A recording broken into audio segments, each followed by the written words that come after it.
One of the bad things about the Land Rover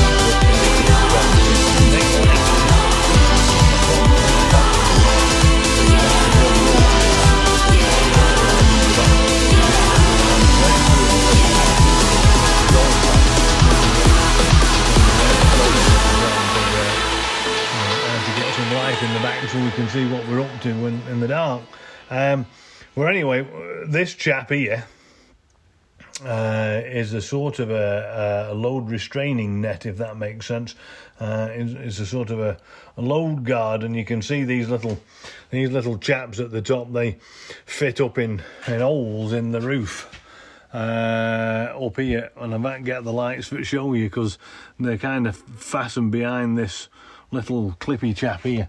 So right behind there you see these little special holes, and these two dudes mount up there, and then these tails for what you can see here, these they mount into the hooks which are underneath these rubber clips here. So underneath these chaps here are the D-links, or whatever you call them, restraining sort of points. And my map slipped a bit forward, and that's better, isn't it? And so these D-links, or whatever, your shackles, or whatever you want to call them, they fasten to the rails in the back, and this back piece mounts, because Land Rover have realised that the biggest problem with load shifting is moving forwards when you brake, and then that's the dangerous point, is that they sort of, everything slides forward, you see. Now, when you've got the seats up, that's less of a problem because the seats are in the way, but when your seats are down, and even if they're not down, things go in between here. So if you've got some heavy equipment in the back, then you need to strap it down, and that's what I'm going to show you. So I'm going to just strap this down here now. This camera, I'm hopefully going to be able to just put it down here so you can see the back of the Land Rover, and you can see me maybe. I'm gearing road, aren't I? This is not going to be the best way to do this, but we can do what we can with the tools that we've got. So here we are, there we are. Right, so I'll just adjust you a little bit like that, and then you can see me do the thing, because I may or may not have slightly damaged this clip up here in the past.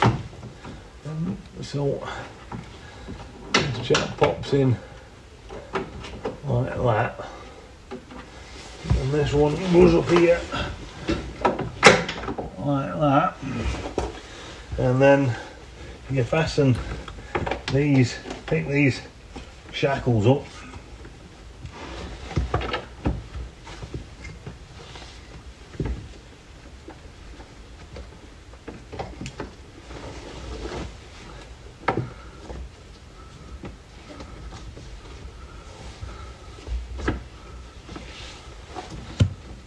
I don't know why they put so long tails on. Somebody said it was to be able to do it from the front, but I can't imagine that's easy. Anyway, that's them. And so now you've got this load net up, so it doesn't take long. I don't carry it in the Land Rover, and I should really, because there is some space, as you all know, under here. There's a bit of space for storing stuff, but mine's ram full of all manner of rubbish, and dog's frisbee and emergency gas stoves and rope and God knows whatever else. So it's sort of full. Anyway, that's not what I wanted to do in here. What I wanted to do was I wanted to show you how to secure a thing. So while you're staring at the back, I should have had this ready, but Ferdy wasn't that far thinking about. So here is a load. It happens to be quite an heavy load. It's my toolbox. Now, the other thing that is mentioned with these things, I mentioned it earlier on, is that toolboxes are particularly bad because they're small enough and heavy enough that when you get into a car accident, or if you get into a car accident, they do sort of bounce around and fly through the holes and what have you. So a bit of a drama, really. And I usually I buy these Milwaukee things because you can clip them together, and big things don't fit through small holes no matter how hard you push them. So what I normally do is I sort of connect everything together. This is my walkie pack out. So I'll connect them together, and then what happens to one happens to the other, if you see what I mean. But I have a larger tool, and then I put all these things on top of each other and so on and so forth.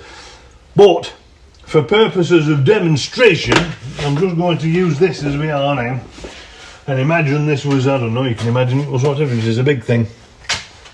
So I'm going to take now here this my cam lock, which I've got usefully tied up in a mess. And I'm just going to show you how to strap this now. The funny thing with strapping these things is they've given you hooks at the front here. I don't know if you can see that, just tucked around this corner here. They've got a little hook here, and they've got one on this side under my jacket, and another one here. Look. And the really useful thing about it, of course, is that if I bring this through here, you'll notice immediately that the point of restraint is in a straight line, because as you start to pull things tight,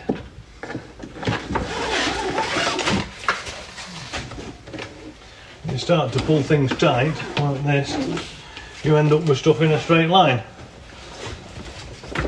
which isn't what you want, is it? He says, why is that not moving like that? Oh, because I've done that here. So that's no good, because it's not holding your, it isn't holding your load, is it? So there's a couple of ways that we can deal with this. One, you can sort of, you can pull this front and back, because you can take advantage of whatever loops and securing mechanisms they have on whatever it is that you're trying to secure. And you won't be able to see this, but these cases have got little lugs here that help you to secure straps and things on already, because they've anticipated this sort of eventuality occurring. So there's me first, and then I can put this through here like that. And then of course I just use two, wouldn't I? One at the front, one at the back, and this would hold the thing forwards or backwards as you see fit. And we would just yunk on this, we did above, and there you go, fastened.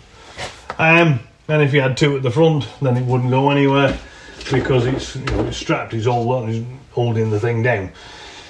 So that's one way of doing it. The other way of doing it is a bit more complicated and requires a bit more thinking about, but you can run this cable, this webbing, you can run it through corner to corner.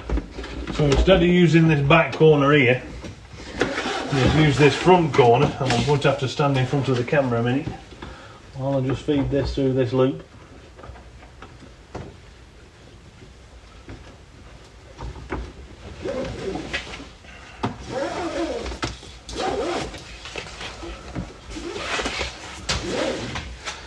Now you see what you've got here is you've got a point of connection that holds the front and the back. Now you would be able to use two cams together, and that would secure it quite well if you had another two here. The downside to this mechanism is that your point of restraint is in the centre of the box. And if you remember me telling you, that's not the most successful, because it does that.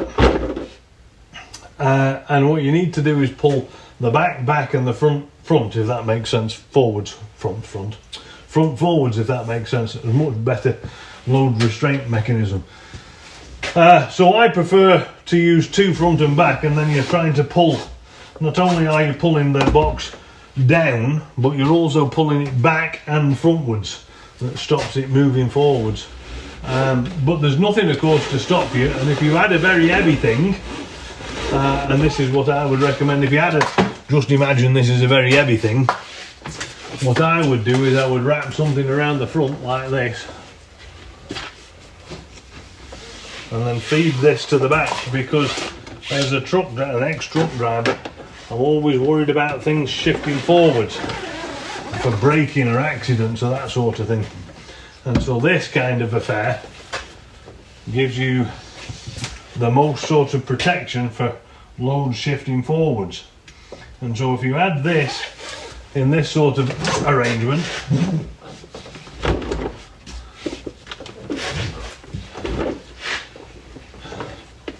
together with another one at the back, then you'd be using the rear mounts and the front mounts. You bring the front to the back, if that makes sense. Do I have? I don't have another cam strap, or else I'll show you. But I've routed this out for you. This is a different kind of ratchet strap, because it doesn't have a hook, if you see what I mean. It's not open hook, so it's got this sort of affair where you clip it around a thing. And so the difficulty with this is that you can't feed this through that eyelet, it won't fit. And you can fasten the hook to the eyelet, if that makes sense, which is what we're going to do here.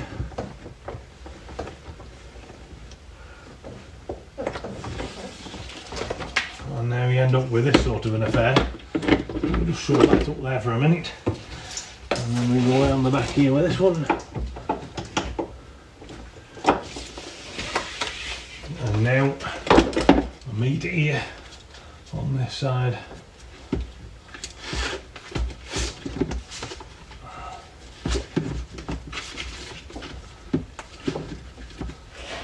And the same operation for a ratchet here as well.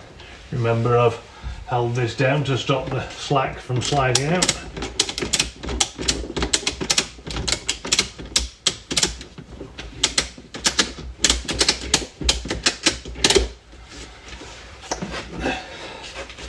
Now I have to mooch it about a bit, but that's how that goes, you see. Now this is held side to side and back to back. I would prefer two cams, because this obviously isn't the right tool for the job, is it? And you can see how it's got these lips here that is designed to be used in conjunction with straps. But this is a bit of an awkward shape. Anyway, it's not going anywhere. I mean, there's a bit of movement in it, but it's not going anywhere. That's how these D-shackles are meant to be used. And of course, when you're loading something, with plenty of space here, and I should never have loaded this like this, and I wouldn't load this like this. I'm only demonstrating if you had a big sort of funny shaped thing. Of course, what you want to do is keep the centre of gravity low, so you want to put both of these side by side, really, if you could. The lowest you can keep it to the ground, the more likely it is to stay where it is, and the less likely it is to go through that gap. Anyway, that's how that sort of works, and that's how I would strap that down. But there are multiple mechanisms. The Land Rover have facilitated you with a number of options for tying down and all this sort of stuff. And if I were to fasten this down properly, of course, what I would do is not strap these two things on top of each other, because that would be silly. And strap them side by side, and then fasten them down that way. That way you've got more lower sort of point of gravity, and they all don't want to rock as much. So that's what I would do if I was, securing it properly. But you do get things that are up, don't you? You get tall things and whatever.